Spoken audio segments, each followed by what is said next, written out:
તો એચએમપીવી વાયરસને લઈને મહત્વના સમાચાર સામે આવ્યા છે। મુખ્ય સચિવની અધ્યક્ષતામાં મહત્વની બેઠક મળી। આરોગ્ય વિભાગના અધિકારીઓ સાથે આ બેઠકનું આયોજન થયું। બાળકોની માહિતી અને તૈયારીઓ પર સમીક્ષા કરવામાં આવી। તો એચએમપીવી વાયરસને લઈને મહત્વના સમાચાર। મુખ્ય સચિવની અધ્યક્ષતામાં મહત્વની આ બેઠક મળી। હિરેન, આ બેઠકને લઈને શું માહિતી મળી રહી છે?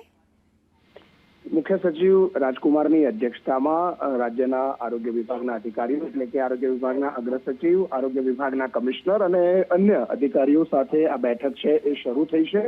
જેમાં રાજ્યમાં હાલ જે સ્થિતિ છે, કેસ આવેલો છે તો એ કેસ, અન્ય કેસોના સંદર્ભમાં તથા જે લક્ષણ ધરાવતા વ્યક્તિઓ છે તો એમની સ્થિતિ અંગે શું તૈયારી છે, આ ઉપરાંત જે WHO પણ કહ્યું છે કે 0 થી લઈ અને 12 વર્ષ અને 14 વર્ષ સુધીના બાળકોમાં લક્ષણો અથવા તો એને ચેપ થવાની શક્યતા વધુ છે, તો આવા બાળકોની સંખ્યા ગુજરાતમાં અત્યારે હાલ કેટલી છે, એના આધારે ગુજરાત સરકાર એટલે કે આરોગ્ય વિભાગ પાસે શું તૈયારીઓ છે, આ તમામ બાબતોની સમીક્ષા બેઠક જે છે તે કરવામાં આવી રહી છે। કેન્દ્રીય આરોગ્ય મંત્રાલયે કહ્યું છે કે આમાં કોઈ રિસ્ક વધારે હજી સુધી આવા કેસોની અંદર નથી।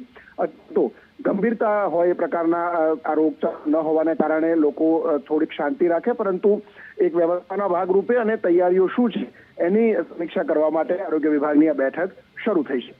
આભાર હિરેન તમામ વિગતો માટે।